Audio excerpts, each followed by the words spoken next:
जब दुनिया में न शहर थे, न सरहदें, न ही इंसानों की कोई बस्ती, तब भी एक जगह ऐसी थी जिसे अल्लाह ने अपनी इबादत के लिए चुन लिया था। ये जगह न सोने चांदी से बनी थी, न ऊंचे महलों से सजी थी, फिर भी ये दुनिया की सबसे मुक़द्दस जगह बनी। यही जगह आगे चलकर खाना ए काबा कहलाई। इसकी कहानी किसी बादशाह की नहीं, बल्कि इंसान की पैदाइश से शुरू होती है।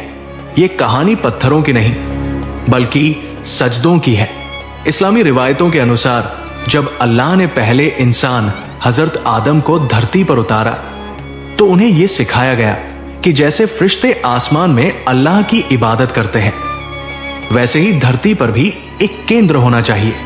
कहा जाता है कि उसी समय आदम अलैहिस्सलाम ने सबसे पहली इबादतगाह की नींव रखी। ये कोई भव्य इमारत नहीं थी, बल्कि अल्लाह से जुड़ने की पहली जमीन थी। यही वजह है कि काबा को इंसान और रब के रिश्ते की पहली निशानी माना जाता है।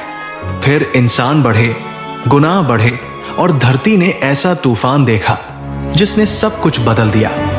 नूह अलैहिस्सलाम के जमाने में आए महाप्रलय ने शहरों और निशानियों को मिटा दिया। काबा की इमारत भी जमीन में छुपा दी गई, लेकिन उसकी जगह मिटाई नहीं गई। ऐसा लगा मानो अल्लाह ने इस घर को समय की गोद में सुला दिया हो, ताकि जब इंसान दोबारा तैयार हो तब ये फिर उठाया जाए। सदियों बाद वही वीरान जमीन फिर से अल्लाह की योजना का केंद्र बनी। हजरत इब्राहिम अलैहिस्सलाम को हुक्म दिया गया कि वे अपनी पत्नी हाजरा और बेटे इस्माइल को एक सूनी घाटी में छोड़ दे। ये घाटी आज मक्का के नाम से जानी जाती है। न पानी था, न हरियाली, लेकिन यकीन था। जब बच्चे की प्यास ने मां को बेचैन किया, तो सफा और मरवा के बीच दौड़ती हाजरा की दुआ ने जमजम को जमीन से निकाल दिया। ये पानी सिर्फ जिस्म को नहीं, बल्कि इस घाटी को हमेशा के लिए जिंदा करने आया था। जब इस्माइल अलैहिस्सलाम जवान हुए, तो अल्लाह ने इब्राहिम और इस्माइल को उस छुपी हुई नींव पर काबा को फिर से उठाने का हुक्म दिया। यह निर्माण इतिहास का सबसे सादा लेकिन सबसे ताकतवर निर्माण था। न कोई शोर, न कोई दिखावा, बस पत्थर, पसीना और दुआ। यही वो घर था जिसे पूरी इंसानियत के लिए एक दिशा बनना था। वक्त के साथ मक्का आबाद हुआ, कबीले आए, व्यापार बढ़ा, लेकिन इंसान फिर भटक गया। एक अल्लाह की इबादत की जगह काबा में बुत सजा दिए गए। फिर भी ये घर खड़ा रहा, चुपचाप, मगर गवाही देता हुआ। इस घर ने इंसान की गलतियां देखी, मगर कभी उसे ठुकराया नहीं।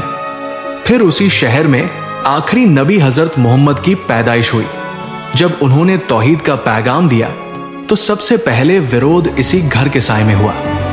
जुल्म हुए, बहिष्कार हुआ, लेकिन काबा इंतजार करता रहा। आखिरकार फतंका के दिन वो लम्हा आया जब 360 बुत तोड़े गए और ये घर फिर से उसी मकसद के लिए खड़ा हुआ जिसके लिए आदम अलैहिस्सलाम ने पहला सजदा किया था। इतिहास के पन्ने बताते हैं कि काबा कई बार बनाया गया, मरम्मत हुई, दीवारें बदली। कुरैश के दौर में, अब्दुल्लाह बिन जुबैर के जमाने में, उमवी, अब्बासी और उस्मानी खिलाफतों में, और आज के आधुनिक युग में भी। लेकिन हर दौर में एक चीज अटल रही, इस घर की दिशा और इसकी रूह। इस्लामी रिवायतों के अनुसार एक वक्त ऐसा भी आएगा जब दुनिया में अल्लाह का नाम लेने वाला कोई न बचेगा। हज रुक जाएगा, तवाफ बंद हो जाएगा और काबा को उसके पत्थरों समेत उठा लिया जाएगा। यह मंजर डरावना होगा, लेकिन यह इस कहानी का अंत होगा जो आदम से शुरू हुई थी। क़यामत से ठीक पहले यह घर अपनी जिम्मेदारी पूरी करके गायब हो जाएगा। काबा की कहानी हमें यह सिखाती है कि इमारतें मिट सकती हैं, शहर उजड़ सकते हैं, लेकिन जिनका रिश्ता अल्लाह से होता है उन्हें वक्त भी मिटा नहीं सकता। यह घर सिर्फ पत्थरों का ढांचा नहीं, बल्कि इंसानियत की पूरी यात्रा का गवाह है, आदम से लेकर आखिरी घड़ी तक।